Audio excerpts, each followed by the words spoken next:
This morning, this panel, led by the moderator, Jim Lewis from CSIS, will be talking about the international efforts in the area of cyber diplomacy. So what have states been doing, and what progress states have been making when it comes to negotiating norms or agreement for standards of behavior in this domain? Both implications for states and non-state actors, but we'll hear from the actual experts that have been sitting in the room with anywhere from 15 to now 25 members representing different countries. So I'd like to welcome them if we're set up. If you guys want to come to the stage, get settled in, we'll get your name tags up there. Thank you very much.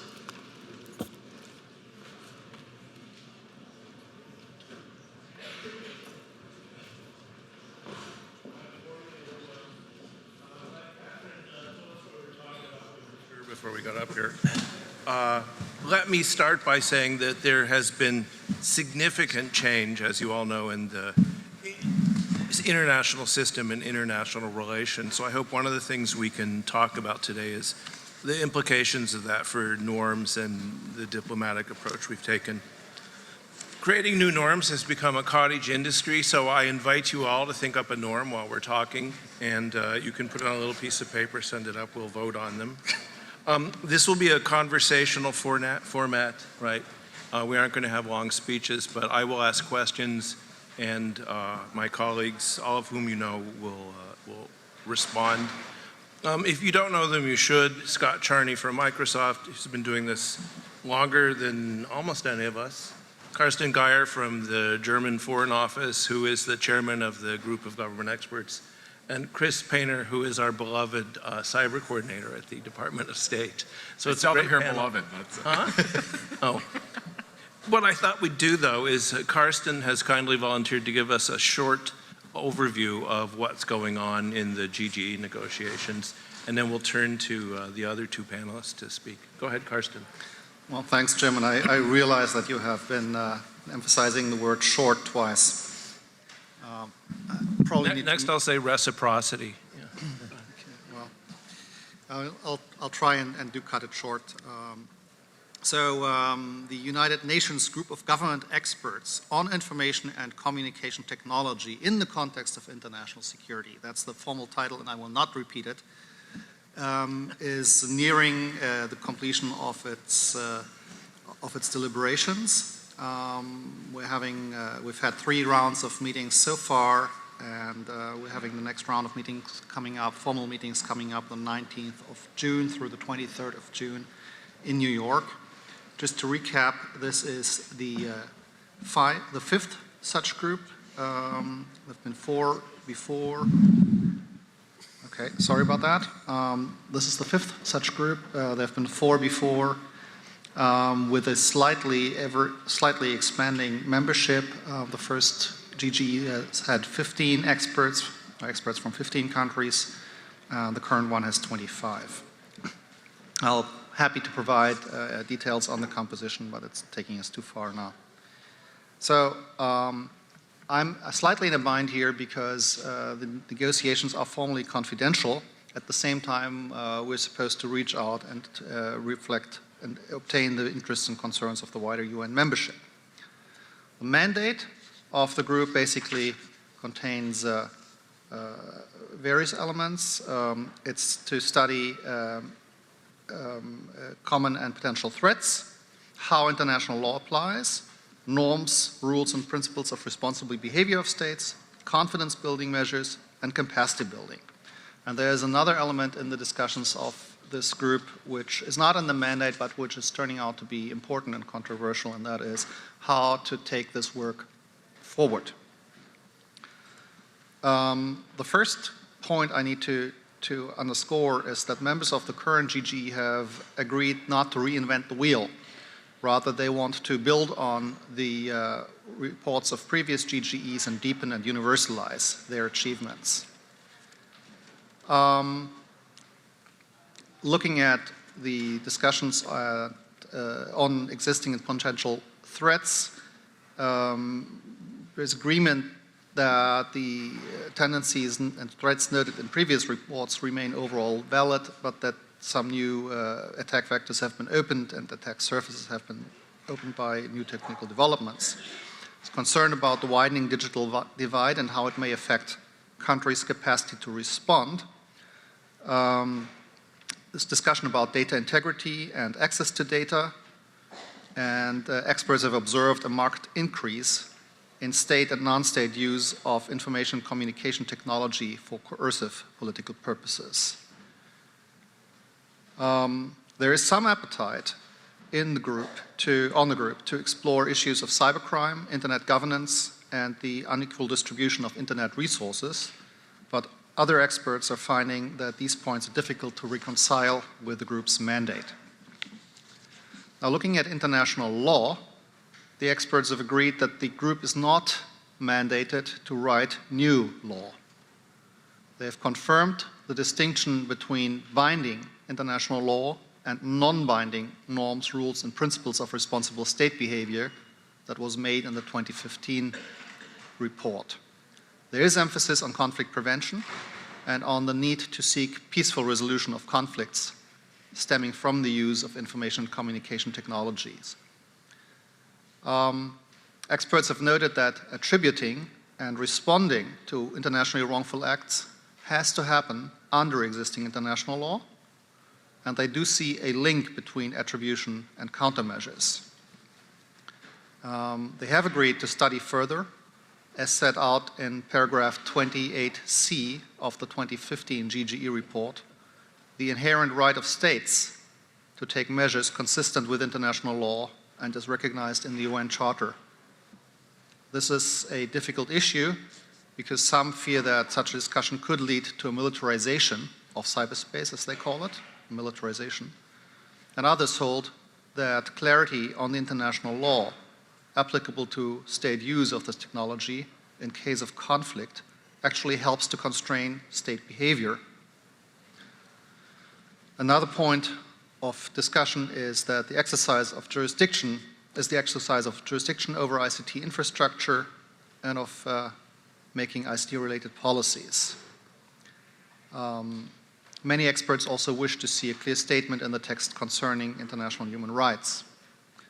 This is, if I may just depart for a moment from the notes here, this is one of the most difficult issues. The discussions on international law are among the most difficult discussions on the GGE. Actually, less controversial are the discussions concerning norms, rules, and principles for the responsible behavior of states, because all experts have agreed on their politically stabilizing potential.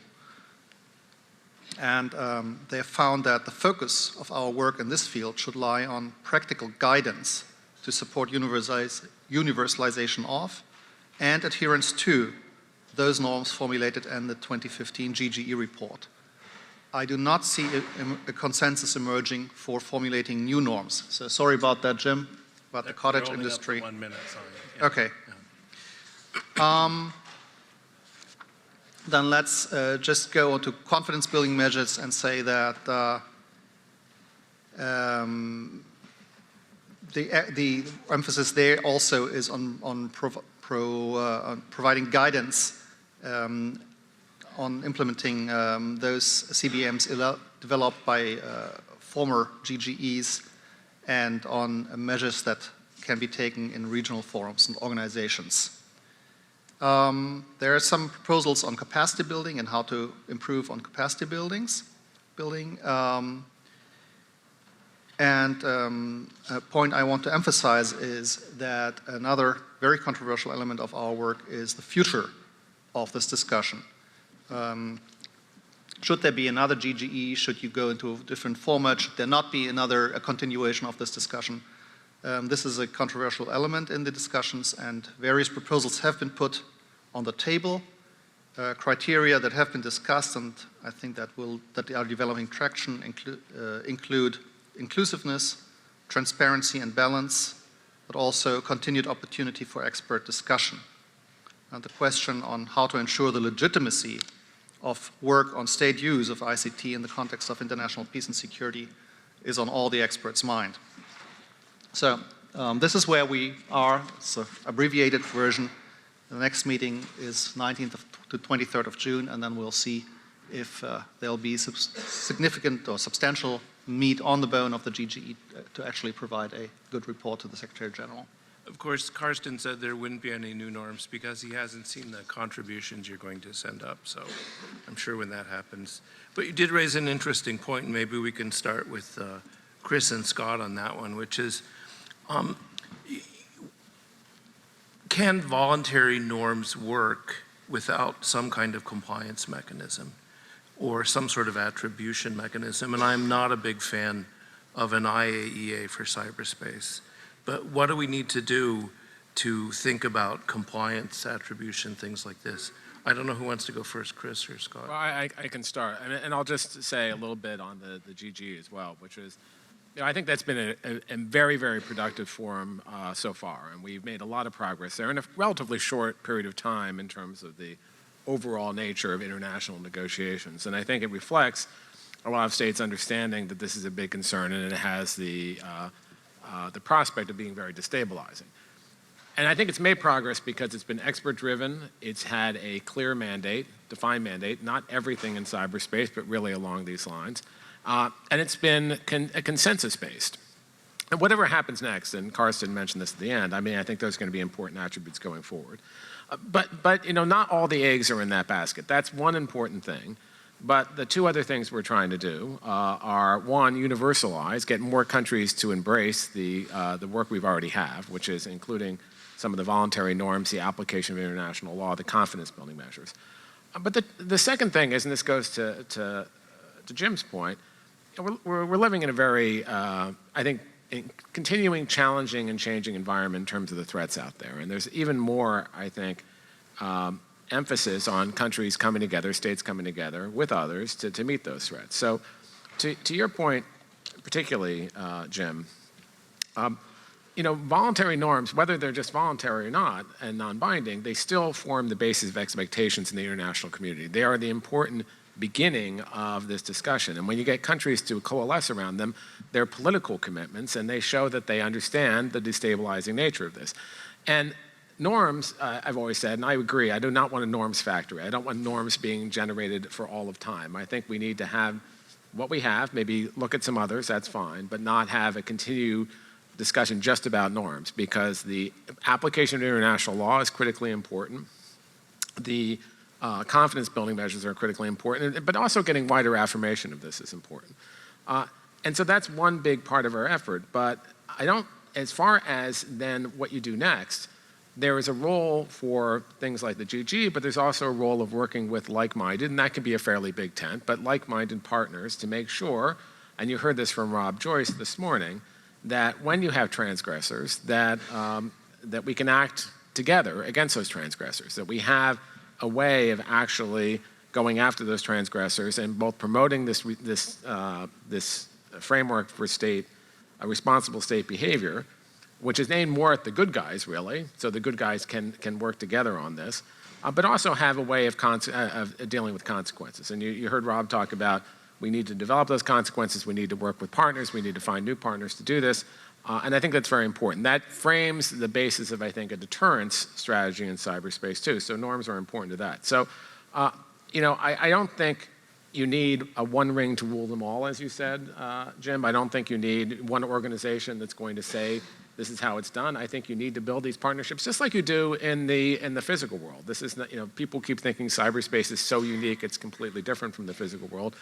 I think, we can do this. And as I think you've heard me say, even in this forum before, when you build that consensus, when you build those partnerships with other countries, you can work together then to go against the transgressors. And there are analogies. There are loose analogies. There's analogies like the Proliferation Security Initiative, where states voluntarily came together to act against transgressors for the transport of fissile material. It's not a perfect analogy, but it's one that started small and grew. And had, I think, a very important effect where states could take actions. It could be a range of actions. So I think that's where we're going in part with this, while we continue to work in forums like the GG to build greater understanding and even greater progress on things like international law. And I'll talk more about international law in a second. The last thing I'd say, though, to this question, because I know Jim has several others, is an example of this like-minded approach, and what we're trying to build is, if you haven't seen it, I recommend people look at the G7 foreign ministers statement that just came out of Italy and the declaration that was part of that, where we talked about the stability framework, about this responsible state behavior framework, but we also talked about some things that states can do and why it's important to come together. So I recommend that to you as some like-minded in the G7, look at some of these issues, and it's going to be really a dual track. Scott? Well, I think, voluntary norms are a fine starting point. When the world confronts new issues, and some of these issues are new in the way that governments are militarizing the internet and using it, it always is the right place to start to get countries in a room together and talk about whether they agree in principle on a set of things. And if voluntary norms are adopted and actually work, that's great, but the odds are there will always be transgressors. And then the question is, what next? This is no different than other areas. We tell people not to text and drive, and they do, and then governments pass laws to say cut it out, and then sometimes they violate the laws anyway. The only other thing I would add, because I get asked a lot about why industry has engaged in this norms debate, because often it seems like it's an issue for governments, is that the reality is the battlefield is basically built and maintained by the private sector. We're often the first people to respond to nation-state attacks. When toolkits are released by governments agencies that exploit vulnerabilities in commercial products, we have to fix them. Stuxnet was found, by researchers, and we had to patch the entire planet. And so there's no way that industry can avoid these things. And I would say it's helpful to think about norms actually in three buckets. There are defensive norms where people get together and say we should help each other in a defensive way, like no safe havens for criminals, things like that. Those are relatively easy conceptually in my view. There are offensive norms that ask governments to exercise self-restraint. That's much more challenging in an age where the internet is being militarized. And then there are industry norms, because certainly for mass market commercial providers whose products are that exist all over the world, we have to be very conscious of the fact that when you see nation-state activity, even if it's nation-state to nation-state, for the private sector, it's just one customer attacking another. And we may be asked by either or both to provide assistance.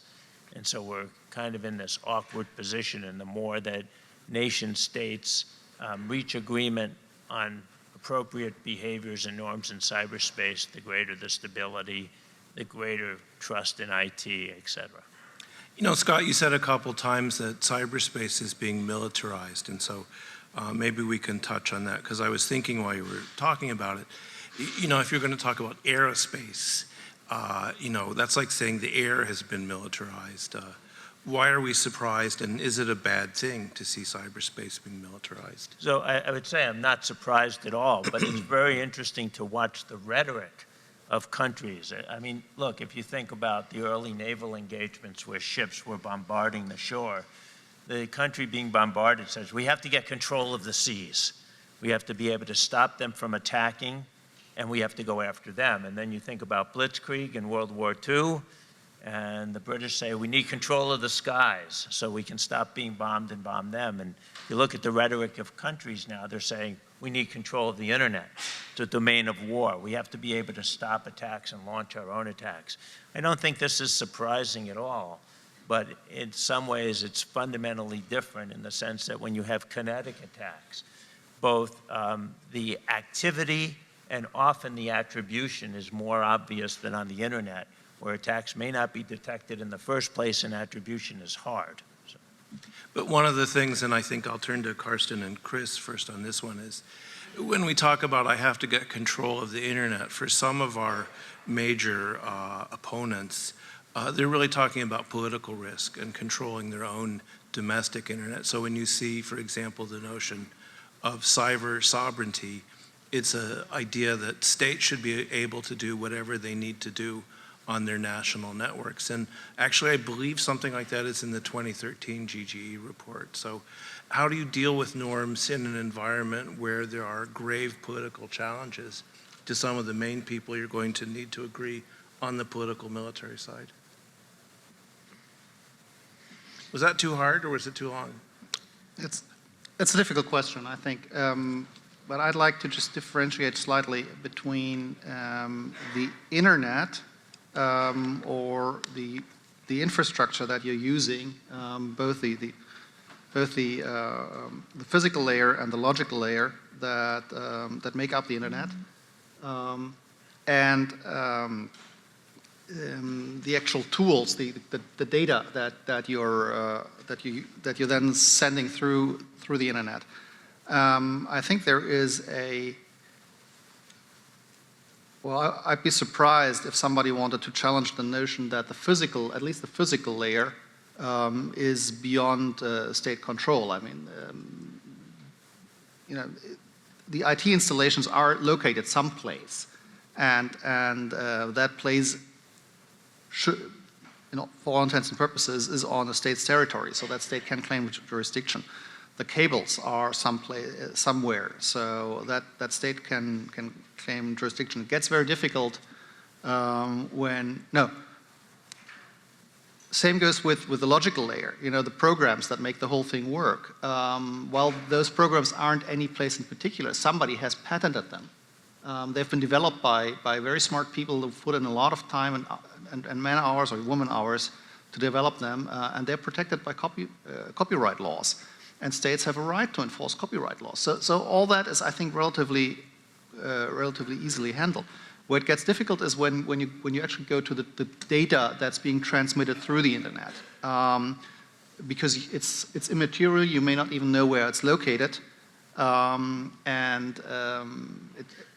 we're getting into the problems that data that's offensive in one country may be inoffensive in another country. We've discussed this earlier today. I think the discussion that we're having is really about this third layer of the internet, the data layer. It's not about the two others, and I think it helps to keep that in mind. So I'd say a couple things. One is,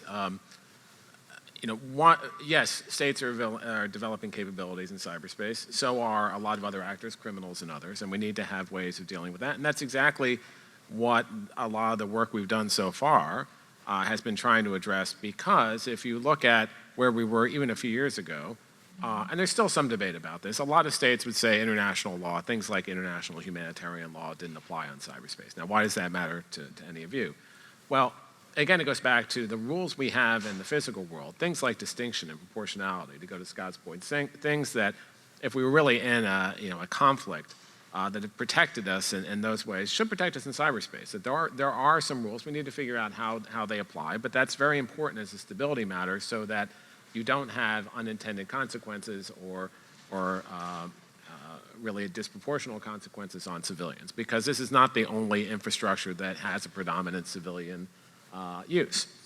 The other thing I'd say is that's the also important thing of why you would have norms of self-restraint, which is what a lot of the ones we've been talking about are. And again, when people go against those, and there are some countries, frankly, now that are far less interested in stability and more interested in disruption, and that's a problem. And so you need to be able to act against those.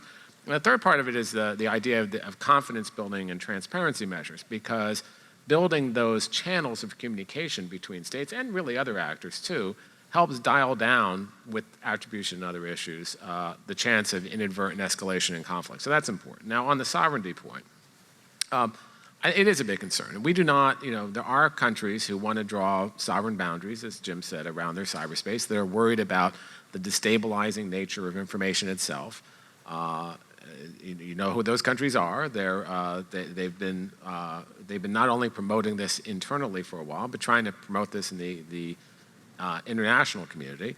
And frankly, there are a lot of countries who are developing countries who are worried about stability, but they're also worried about growth and both economic and social growth. So I think as we look at this whole issue, we have to think about some of these political military issues, but we also have to think about the issues of the free flow of information, how to promote that, and why it's good for these countries. Now, I don't think I'm going to persuade Russia or China to change their mind on this internally, but I do think it's important to work with other countries around the world to make sure they don't adopt that more closed perspective, because it has much larger implications economically and socially. Yeah, I do think it's important to separate out data control and information control from other potential threats to the internet. There are protocols and DNS servers and other things that make it work. Attacks on those things may not be about data. Attacks on critical infrastructure may not be about data per se. And so it's really important, I think, to decompose the problem into its various parts and figure out what you're going to do about each part. And, the fact that a country says we want to regulate content in our country is a different problem than I'm going to launch offensive attacks against the power grid of another country and shut down controllers. One of the things I noticed, to touch on a point that all three of my colleagues raised, is that in 2015, the countries that Chris won't name were energized. And not only were they energized, but their position, which was, of course, greater control, greater government involvement, was attractive to many of the developing countries, many of the countries in the non-aligned movement. So if you were thinking of Egypt or Malaysia or perhaps Indonesia or Turkey, not all of whom are members of the GGE, they, at one point I would have called them swing states. Now I wonder if they aren't tilting a little towards another direction. Maybe two questions for all three panelists. What's the best message for these countries to keep them in a place that we would like? And then second, is there something we need to do to address their concerns over content or stability or militarization, which I've heard some of them say at least? I don't know, Karsten, do you want to go first? I can go first. I think there's 2 points we can make. The first point is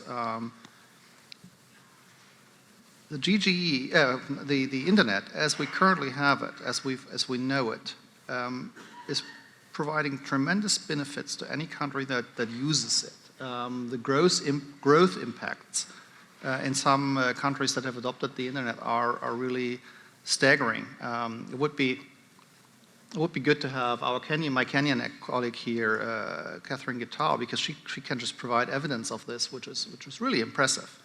And then the question is, do you really want to forego these potential benefits for your country by changing something which is obviously working very well?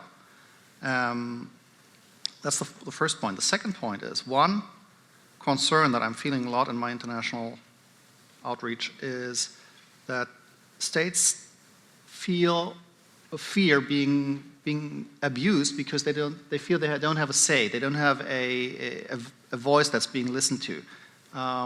They fear that the discussion that we're having about internet affairs, about the internet or cyber and international security, is a discussion between digital haves, between advanced industrialized countries, and that their concerns and voices are just not even been listening. They're not even given an opportunity to listen to voice those concerns.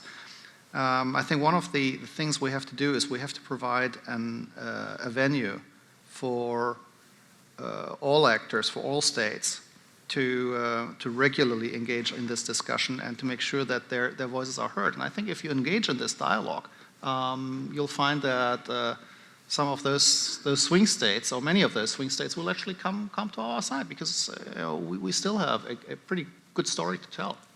So this goes to, I think there's still, as Karsten was saying, a lot of countries haven't really thought about some of these issues. I think on a lot of the stability issues, you're pushing on an open door with a lot of these countries. They want to discuss this. But they also have lots of other concerns. They have concerns about terrorism. They have concerns about governance.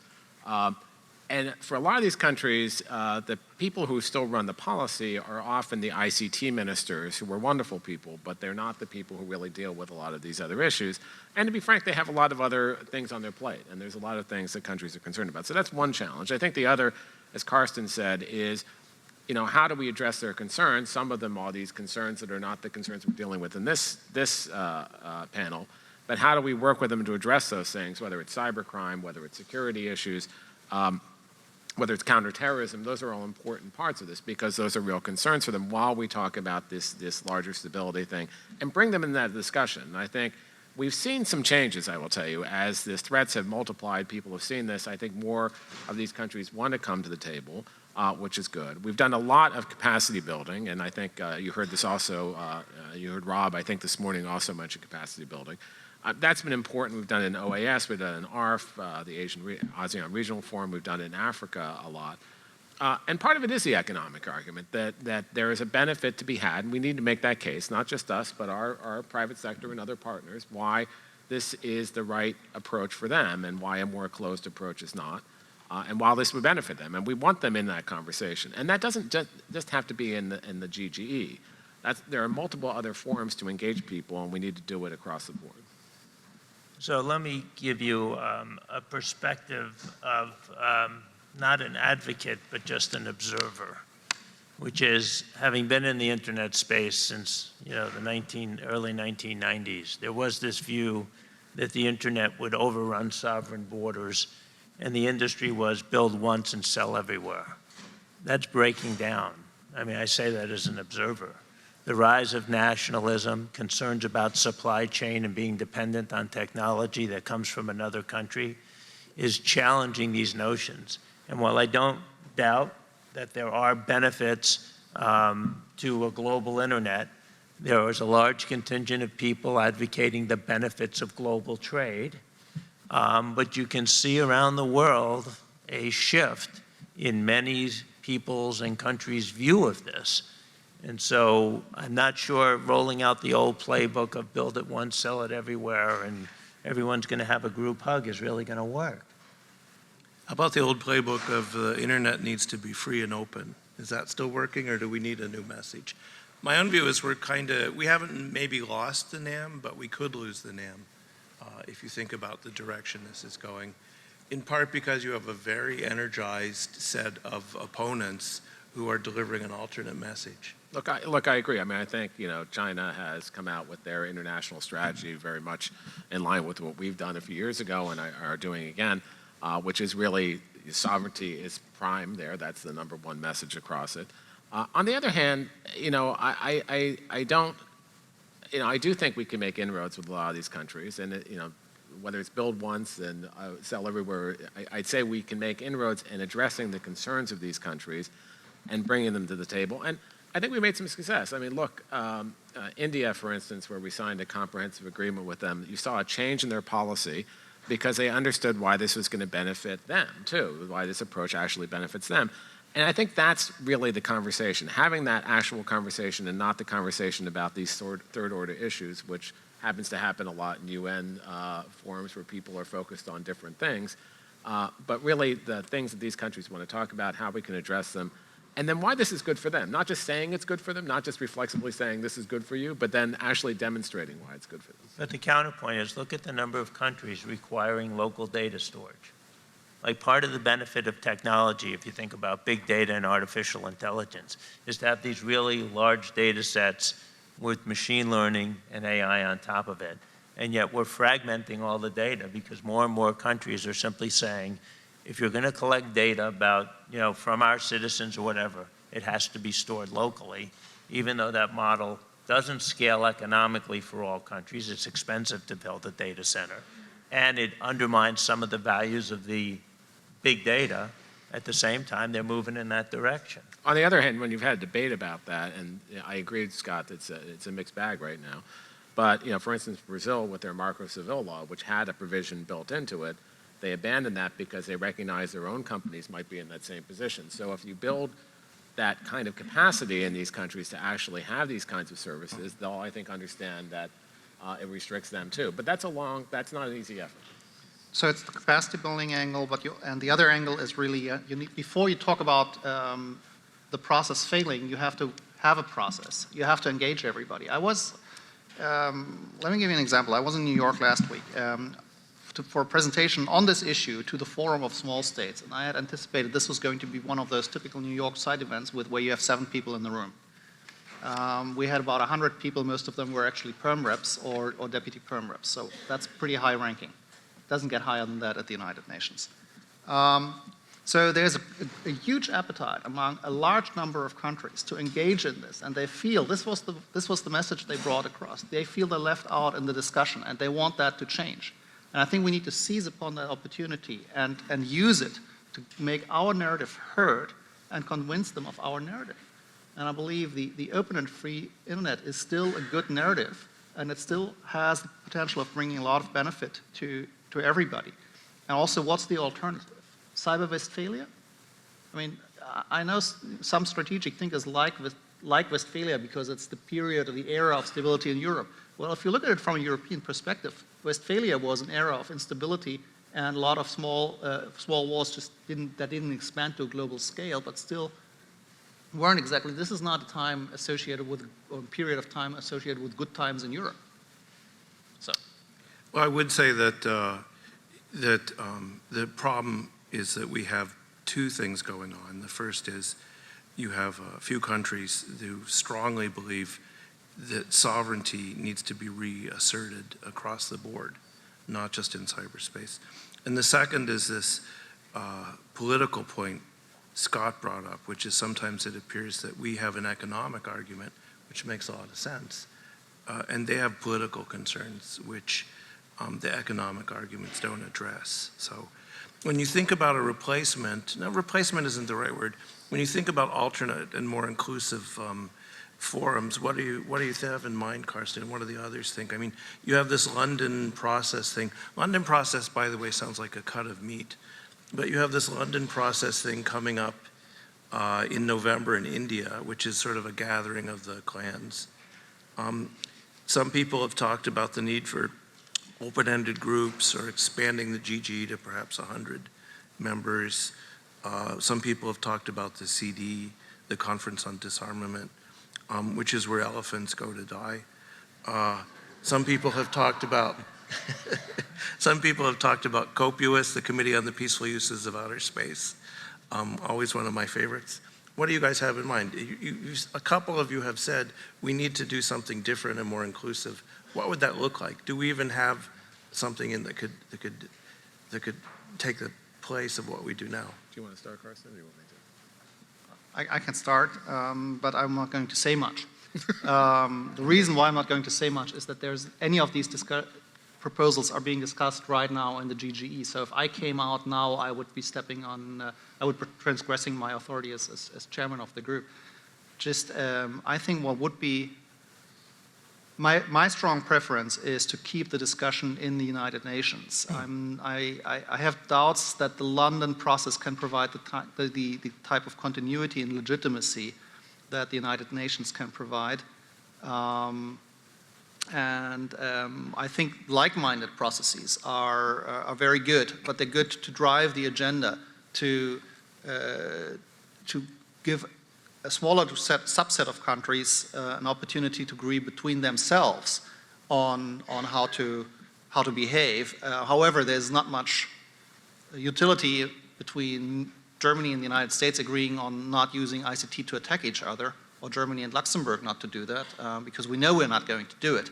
You need to bring in the other side as well, and need to get them to engage and behave constructively. So that a like-minded approach cannot do. A like-minded approach can only try and formulate positions and drive the agenda forward and set standards, but it cannot bring everybody to the fold. So keep it in the United Nations, but there are various avenues out there that you can pursue, and I'm not going to promote come out in favor of one or another. So I'd say, first of all, this is, there are these conversations happening in a number of different venues now, and I would disagree with Karsten in the sense that I do think that countries like-minded can come up and say there are certain things we agree on, and that's been true. I mean, Scott and I both used to chair a G8 group, which was a smaller group of countries, but you made progress there, and then you universalized. No, I agree on that. So I think there's benefits there. I continue to think there's real benefit to continued conversation among committed and serious group of experts from states with developed capabilities and sincere interest in these issues. And that's what the GGE, I think, has been. What format that takes in the future is kind of an open question. We have found the GGE format to be very useful. It's expert-driven. It's consensus-based, it's focused, it's a manageable size. All those, I think, have been very productive, and that's important. We, depending on the circumstances, we certainly would be willing to support a continued GGE process. We'd also be willing to consider expanding the GGE or perhaps some other approaches. But for us, the key criteria really come back to this thing I said before, which is that it needs to be consensus-based with a clear and specific mandate driven by experts. I think we need to also, with that, and this is why I say other forums, build greater awareness and greater embracing of some of the work that's already been done. Yes, the London process is one place. It's not the exclusive place. There's been a number of conferences, one at MIT and others, that bring different stakeholders together to help input in this process. I think that's important.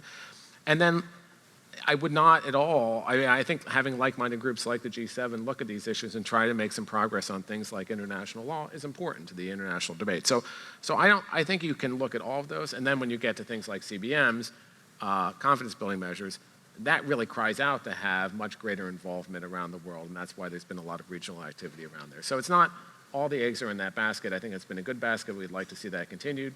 We're open to other things, but they really have to have some of these key attributes. Let me do a little bit of a setup for Scott, which is that I agree for a couple reasons that the UN might be the place where you have to do this. One of those reasons is that that's what most other countries think.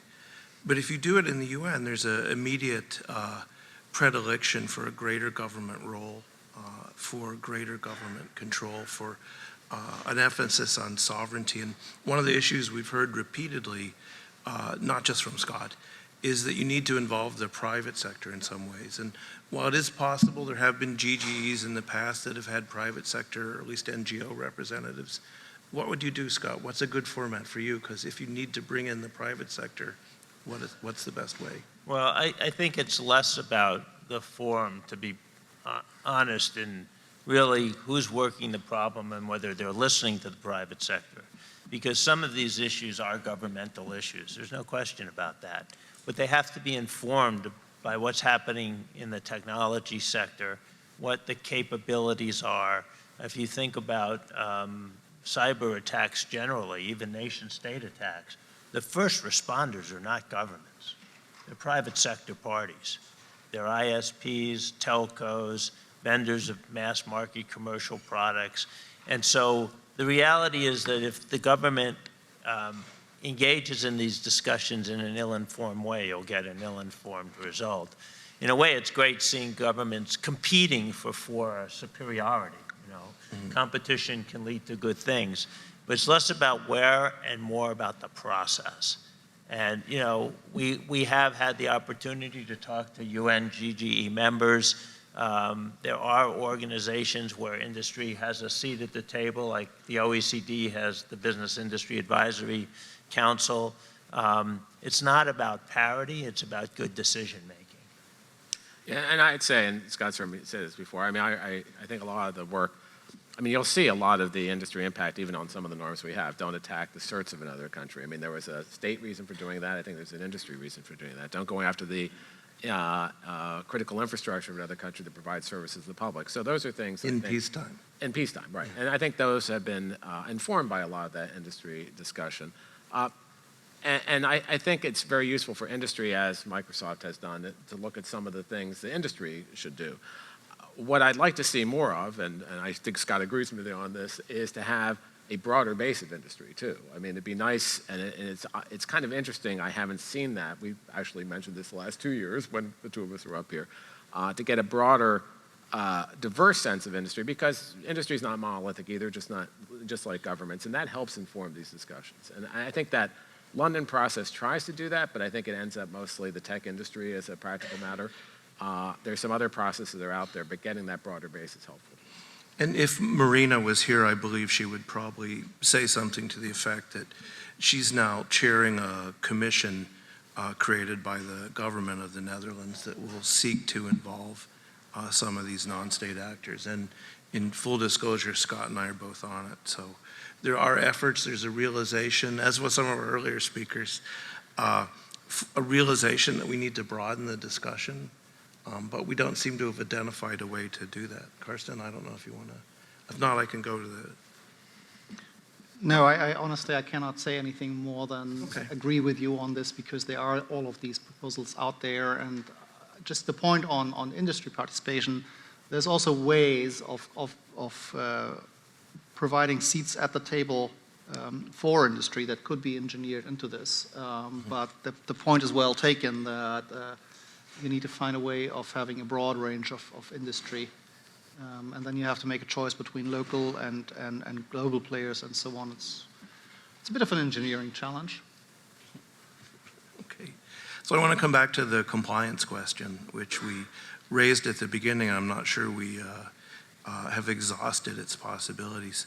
Most of the places where you see international agreements not to engage in what the community has defined as irresponsible behavior, there is some ability to impose a sanction of some kind, often through the Security Council.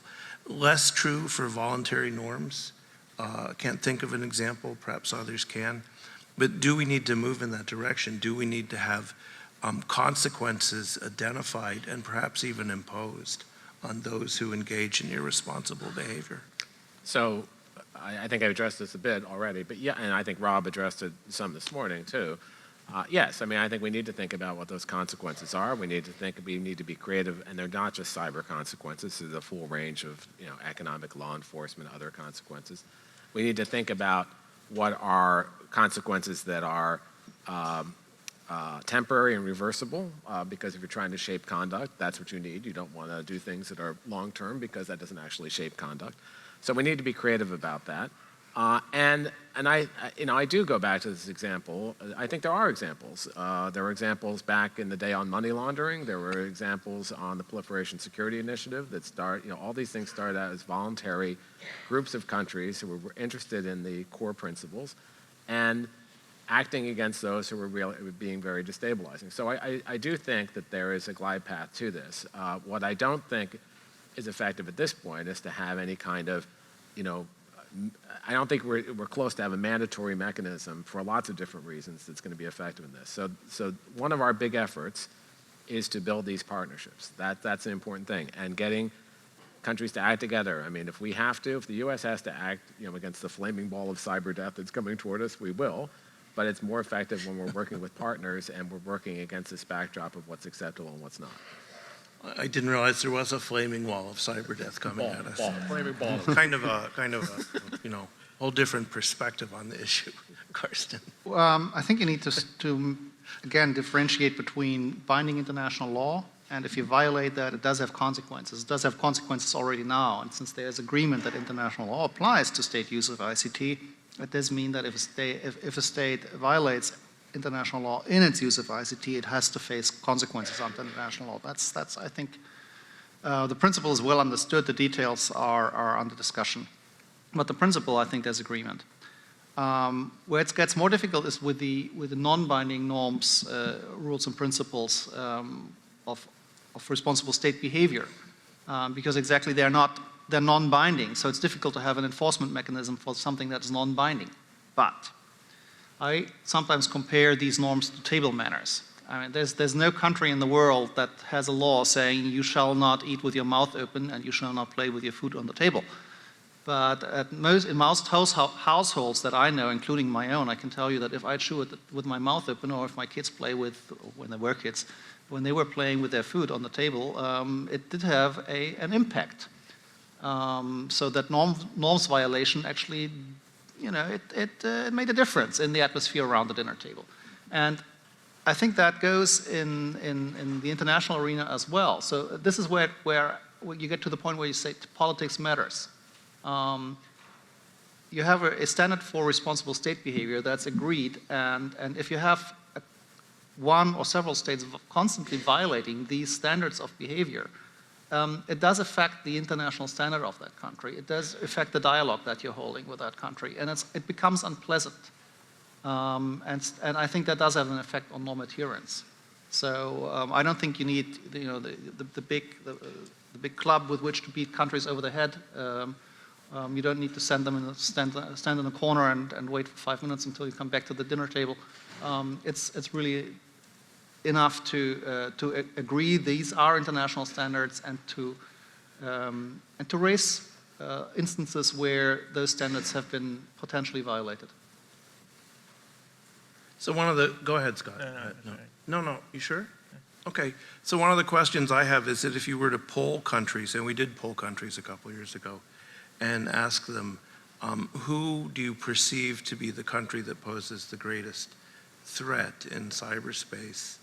A certain large Western country appears at the top of the list. So how does this affect our ability to shape the politics of norms enforcement and norms compliance? What is the response when people say, well, you do it too? One of the things I saw when I was we were in China roughly the same time, and the Chinese just loved the Russian interference in the election because they said, you guys do this all the time, and now you get to see what it's like. So how does it affect the ability to impose norms or to encourage observation of norms when some of the people who are pushing responsible behavior are also seen as not always following those rules? Well, we've always said that we follow international law, and these norms that we've been promoting are norms, frankly, the U.S. has taken a real leadership role in promoting. So these are, and many of these are norms of self-restraint. And there's a difference between when countries say, oh, your Facebook or Twitter or something is somehow an offensive weapon that's affecting our stability, which is free speech, and the way we look at people, and not just free speech, but frankly, rights guaranteed under the Universal Declaration of Human Rights, that's a different free flow of information. So, I think we certainly have capabilities, just like a lot of other countries have, but I think we've also led in thinking about, how do you think about these capabilities and even doctrine around them? And I think that for a more stable environment, having communications mechanisms, having ways to exchange doctrine, I think that's really important and get through a lot of the mythology and to actually how states are interacting with each other. I think it's important for governments to be both clear and consistent. So, when President Obama was talking to the Chinese government about economic espionage, he said, look, we do military espionage, but we don't do economic espionage.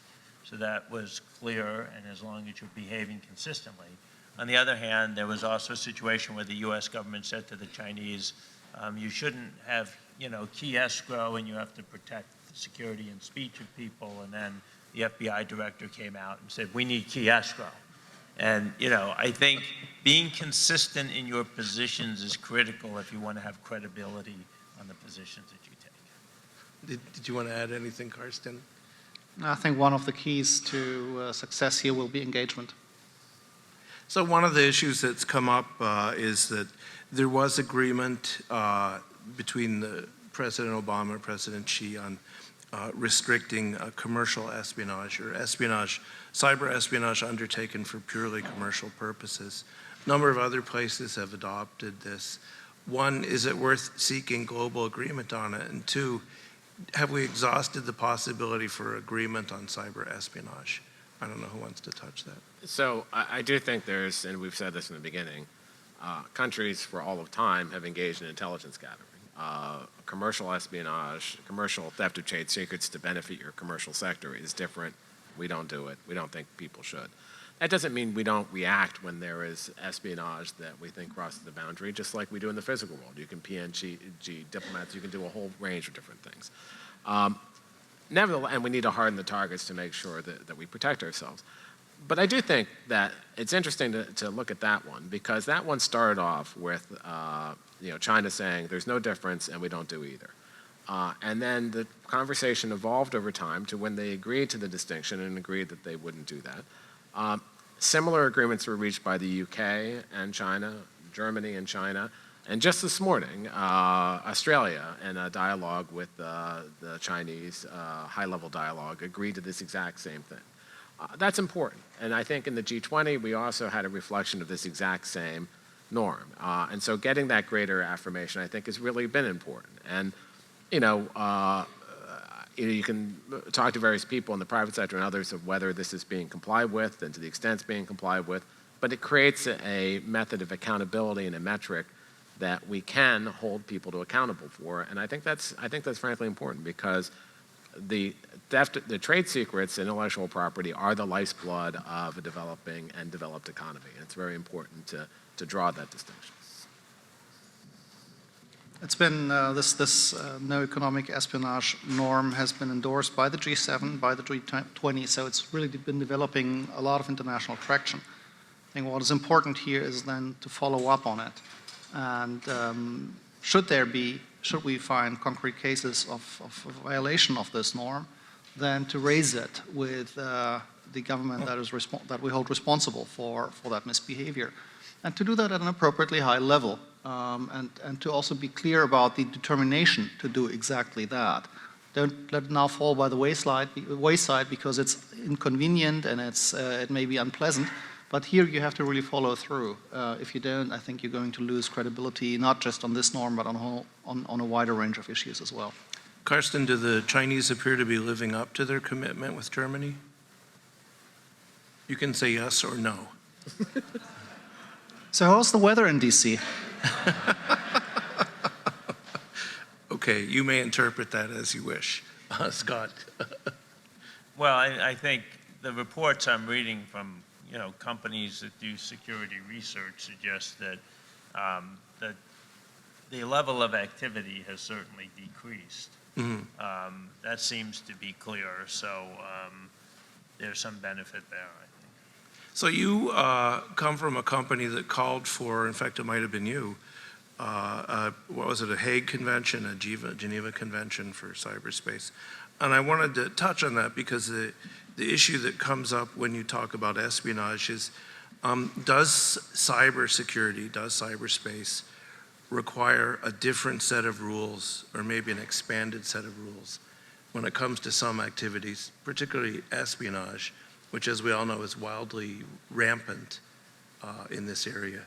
Do we live with the rules we have now? Do we try and extend them?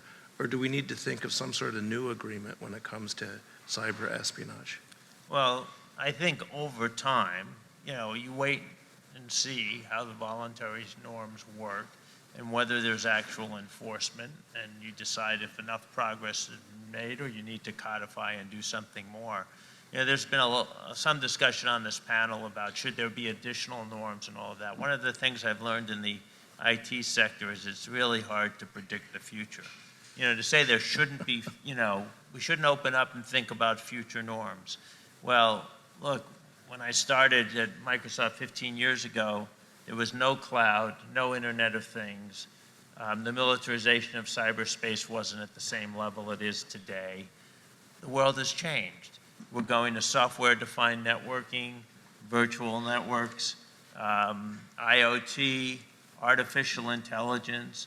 I mean, you really want to say at some point, depending on how governments use AI, that you wouldn't want a norm that says a human being should decide whether civilians are killed? Machines should be allowed to decide? There might reach a point where governments go, wow, look what just happened.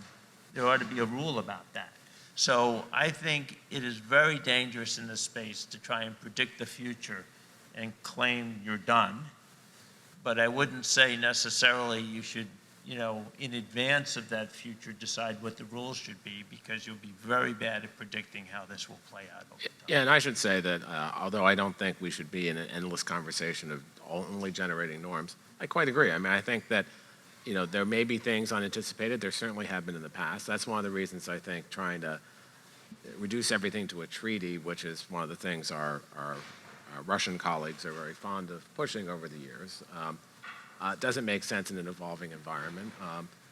But going along the path we have in a more even accelerated fashion is to try to get a wider understanding in the community about this and promote the kind of conversations we need with all the different stakeholders.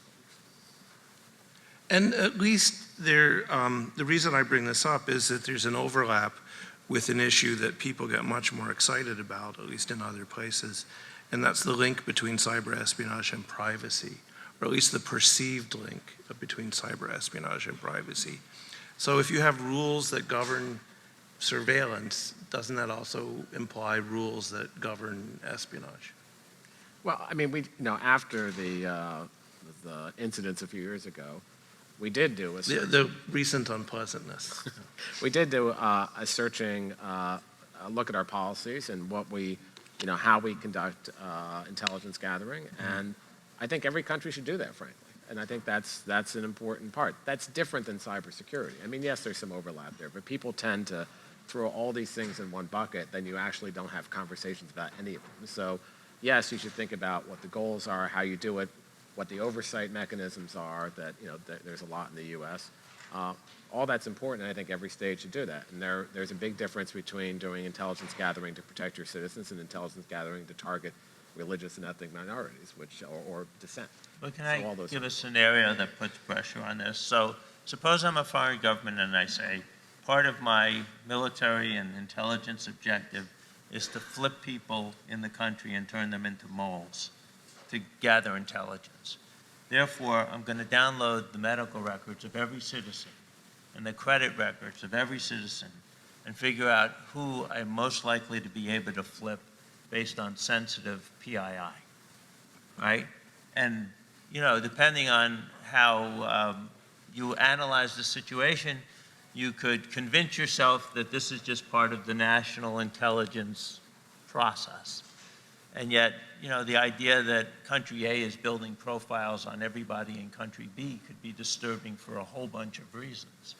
And so, it's one thing if you say, I just targeted an individual government employee who works in the military-industrial complex. But the attacker may not limit themselves in that way. And therefore, you have to start thinking more broadly about what does it mean to have all this data online. I mean, you see it in some of these recent cases involving elections, where you're targeting perhaps political committees, but also individual email accounts that are, not necessarily part of that process, but may have interesting information. Well, we've reached the magic moment where you get to ask questions, should you wish. So I don't know if we have, I see at least one or two. That's good. 3 or 4. Hello, I'm Alberto Cerda nuevamente. Sorry, I default in Spanish. I'm Alberto Cerda for Ford Foundation, but my question is not as Ford Foundation program officer, but as a Chilean citizen. Chile has been in negotiations with the European Union and the US on several issues, including internet regulation. And one of the core norms that have been encouraged has been allowing for free flow of information and somehow reducing any measure of protectionism. This has been quite problematic to deal with for us because we have different messages. On one side, we have that argument being encouraged by the US, but at the same time, we see that the US block certain online services. I'm thinking here in gambling online, for instance, which is illegal here in the US when it's provided by overseas services. Or the adoption of copyright regulation that is perceived as a protectionist measure, particularly when the DMCA is being used to censor content by private parties. And on the other side, I see, or we see, the European Union encouraging strong protection for privacy and requiring adequacy on countries to allow exportation of personal data, which is also perceived as a measure of protectionism. Not to talk about the measures regarding to encouraging the production of audiovisual by the European Union, which is also perceived as a measure of protectionism under regulation on OTT or over-the-top service companies. So it's quite confusing for us how to deal with, and I want to call the attention that what is legal in the US is illegal in the European Union. And reciprocally, what is illegal in the European Union is legal in the US, which is quite challenging for someone in a developing country trying to figure out, they are asking me for free flow of information, but somehow they both have distinctive features in their legal regimes that contradict and do not provide what Scott was talking about, a coherent framework for dealing with. How do you manage that? How do we can manage with that in other countries? Getting your message and getting the principle, and trying to harmonize deal with protectionist measures that you have in both sides of the Atlantic. Thank you. So if I understand your questions, I don't think these are protectionist measures. I think we do privacy a lot differently than the European Union does. That doesn't mean we don't value privacy. We do, I would submit, have a lot more enforcement on privacy through our FTC than a lot of the EU does. But we need to have, and I think you hit on this, the trick is to have interoperable solutions and not ones that create conflicts. And that's not easy to do, and I think we've been trying to do that. I am worried about things and even their effect on cybersecurity if you can't share things like IP addresses and other things across borders. And that we have to think about this not just from one perspective. I mean, I think the problem often is you just get the privacy people in one room, the security people in another room, and they're not talking to each other. We're trying to promote more of that conversation because there are effects. There are sometimes unanticipated effects. So there's been a lot of work between the U.S. and the European Union, including on the Privacy Shield. I expect that's going to continue in the future. Anyone else? I would just caution against the use of the word protectionism in this context when it's about protecting fundamental human rights, as is in the case of European data privacy regulations. The protectionism would imply that you're doing this to protect your own industry and economic interests. That's certainly not the case. I also think I have to think about this a little bit more, but I think there's a difference between the free flow of information and the free flow of personal data. But I'll stop it there. Why don't we bundle the 3 questions that are remaining so we can keep more or less on schedule? So, Lou, please. Okay, thank you for this very interesting discussing on norms. I just want to ask a question about all the panelists. What's your perspective on the digital Geneva Convention, especially from the government perspective? Thank you. I'll just say I think it's swell, but go ahead. Hi, Rick Weber, Inside Cybersecurity. I guess it's for the entire panel, but there was some early discussion about data integrity, and increased concerns about including data integrity, upcoming G20 meeting and so forth. To what extent was Russian interference in the US election or other elections driving some of those concerns? Okay, thank you.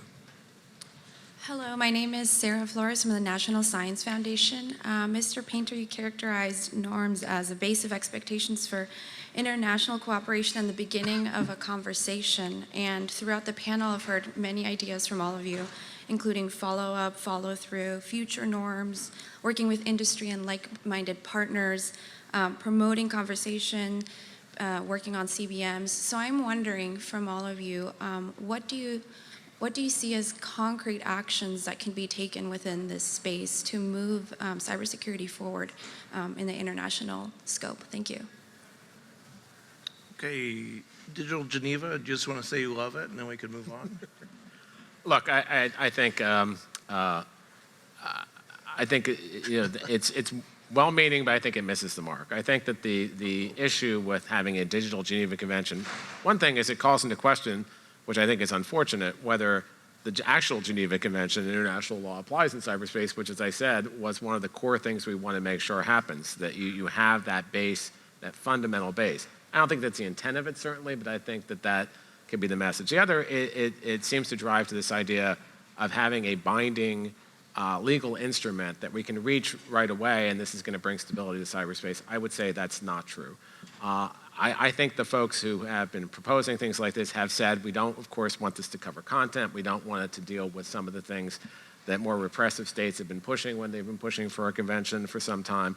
But, I think there's a real danger of all of those things. So I think the path we're on, is an important one. I think we're making progress in that path, and that it's important we look at all aspects of that and really ramp up our efforts.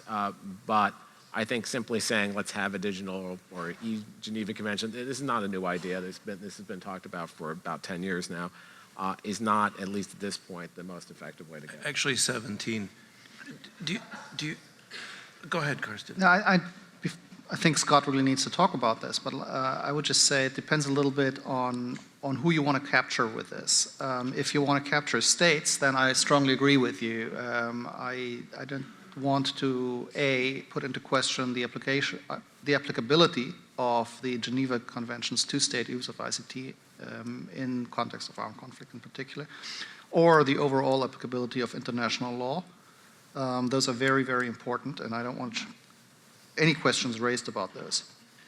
But if you're trying to just say we need to get together within the industry and get more industry actors to the table and get industry to agree on certain standards, then, quite frankly, that's not an issue for you and I to discuss.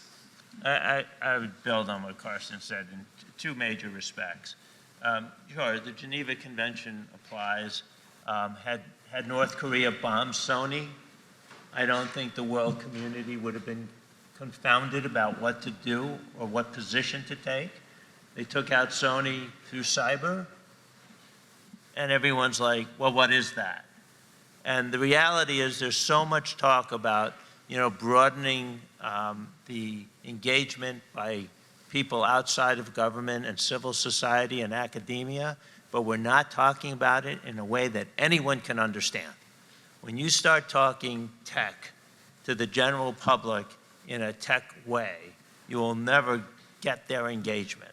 And you have to put things in language that people can hear it and say, okay, now I got the general context. Sure, devil's in the details, but I want to know more. The reality is that we are seeing short of war activity on the internet, and the world is scratching its head. And, just look at the Sony thing by way of example. Although, we see things short of war in the physical world all the time. And how we react and whether that, in Sony, whether that gets to the level of an armed conflict and the Geneva Convention would apply, is different than whether you have response options, and response options that states would have against all kinds of activity, including serious ones like that. And there was a response option. In that case, it was sanctions. So we had two other questions, and maybe you can touch on them real quickly since we're getting the hook. One was whether the Russian activities, ongoing Russian activities, influenced the discussion on data integrity, and the other was then on concrete actions, which would be a good note to end on. But let's start with Russia and data integrity. So does that? I think that was mainly directed to me because I mentioned this in the context of ongoing discussions in the GGE. Now, one non-binding norm of diplomatic behavior is that in a multilateral negotiation, you never name anybody. Oh. So when you have the Russian diplomat in the room, you don't say in a multilateral setting, and by the way, your country has been doing something untowards toward that country. So it's not been named specifically. I can divulge that much information. There is another context where this is very important, and that is data integrity is also essential for Industry 4.0, for the Internet of Things. And in that context, it's also come up. Great. Anyone else on that one? No. So I would say two things. One is data integrity is a huge issue across the board. It's always been one of the three pillars of computer security. It's confidentiality, integrity, and availability. Most people have focused almost extensively on confidentiality and availability. With IoT, as machines are making decisions based on data that they get from sensors, the risk of that data being spoofed, and your car being told that the lane next to you is empty. Medical devices, we've already seen that problem. Those kinds of things are really going to be critical. In fact, I serve on the NSTAC, the National Security Telecommunications Advisory Committee. We did a report to President Obama, and we talked about the signing of code from IoT devices. The other thing I would say is I think it's important to separate out some of the activities that you're seeing. So hacking, which is basically, accessing a system without authority and affecting confidentiality and integrity and availability, has long been a crime in the United States and is now a crime in most countries around the world.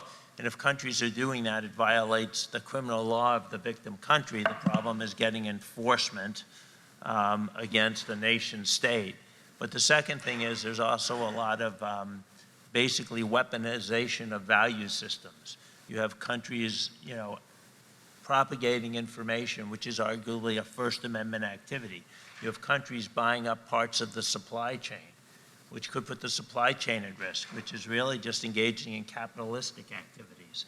And so we're running into this problem that you can see countries saying part of our strategy will be weaponize the value systems of the other side. And then for the other side, there are only really three options. You can change your values. Nobody wants to do that, right? So that's not going to work. You can try and stop it, and that's hard. because it's difficult. Or third, you can do option 3 and no one knows what that option is yet. So let's wrap up really quickly on concrete actions. I could speak for Karsten, and so I was going to say, what should we do next? For him, I think it would be survive the GGE. But let me not put words in his mouth. Really quick, what are concrete actions we should be thinking about in the next few years? I know that's hard to be quick, but Develop you should have a wish list, right? develop and adhere to rules of responsible state behavior, engage in confidence building, and help all states to develop the capacity to engage in rule-abiding, norm-adhering, and confidence-building behavior in cyberspace. So I'll build on what Rob said this morning. I mean, I agree with all of that, but I'd say getting more countries, it's the awareness raising, getting more countries to actually endorse this framework, which is critically important if you're going to actually then have some enforcement action around it. And then working with like-minded, and that could be a big 10 again, to make sure there are consequences for transgressors and figuring out what those consequences are, and doing that in as broad a way as we possibly can.